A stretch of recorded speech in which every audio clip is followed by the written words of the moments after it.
அண்மை செய்தி பார்த்துக் கொண்டிருக்கிறோம். ஒரு மாதத்திற்குள் ராஜ்யசபா சீட் அறிவிப்பு வரும்போது எனது பெயர் இல்லாமல் போகலாம் என வைகோ தெரிவித்திருக்கிறார். இது தொடர்பான அண்மை செய்தி பார்த்துக் கொண்டிருக்கிறோம். ராஜ்யசபா சீட் மீண்டும் எனக்கு தராவிட்டாலும் திமுகவை தாக்கி சமூக வலைதளங்களில் பதிவிடக்கூடாது என வைகோ தெரிவித்திருக்கிறார். திமுகவை மட்டுமின்றி முதலமைச்சர் மு.க.ஸ்டாலினை தாக்கியோ விமர்சித்தோ மதிமுகவினர் பதிவிடக்கூடாது என வைகோ தெரிவித்திருக்கிறார். ஒரு மாசத்துக்குள்ள அறிவிப்பு வரும்போது திரும்பவும் தேர்ந்தெடுக்கிற பட்டியலில் என் பெயர் ஒருவேளை இல்லாவிட்டாலும் எந்த பதிவும் திமுகவை தாக்கியோ முதலமைச்சரை விமர்சித்தோ மறைமுகமாகவோ செய்யக்கூடாது என்பதை சத்திய பிரமாணமாக நீங்கள் மனதிற்குள்ளே உறுதிப்படுத்திக் கொண்டுதான் நீங்கள் போக வேண்டும். ஒரு மாசத்துக்குள்ள அறிவிப்பு வரும்போது திரும்பவும் தேர்ந்தெடுக்கிற பட்டியலில் என் பெயர் ஒருவேளை இல்லாவிட்டாலும் எந்த பதிவும் திமுகவை தாக்கியோ முதலமைச்சரை விமர்சித்தோ மறைமுகமாகவோ செய்யக்கூடாது என்பதை சத்திய பிரமாணமாக நீங்கள் மனதிற்குள்ளே உறுதிப்படுத்திக் கொண்டுதான் நீங்கள் போக வேண்டும்.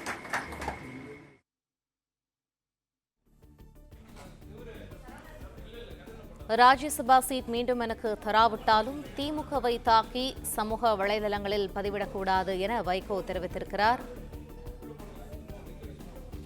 இது தொடர்பான கூடுதல் தகவல்களை எமது செய்தியாளர் சிவபிரகாஷ் வழங்க கேட்போம். சிவபிரகாஷ், வணக்கம். விவரங்கள் என்ன? வணக்கம்.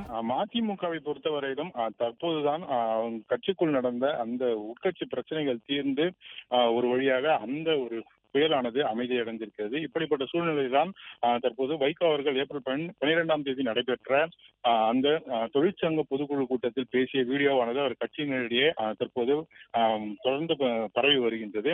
அந்த வீடியோவில் வைகோ மிக முக்கியமாக இன்னும் சில ஒரு மாதத்தில் அறிவிக்கப்படக்கூடிய அந்த ராஜ்யசபா சீட் அந்த பட்டியலில் தன்னுடைய பேர் வந்தாலும் வராவிட்டாலும் சரி, ஒருவேளை வரவில்லை என்றால் அந்த பட்டியலில் தன்னுடைய பெயர் இடம்பெறவில்லை என்ற காரணத்திற்காக மதிமுகவின் நிர்வாகிகள் யாரும் திமுகவை விமர்சித்தோ அல்லது அவர்களுக்கு தாக்கியோ எந்த விதமான பதவியும் சமூக வலைதளங்களில் பதிவிடக்கூடாது என்றும், அதே போல மிக முக்கியமாக மு.க.ஸ்டாலின் அவர்களை தாக்கியும் எந்த விதமான பதிவும் இருக்கக்கூடாது என கண்டிப்புடன் கூறியது மட்டுமல்லாமல் இதனை சத்திய பிரமாணமாகவும் எடுக்க வேண்டும் என்று கூறியிருக்கிறார்.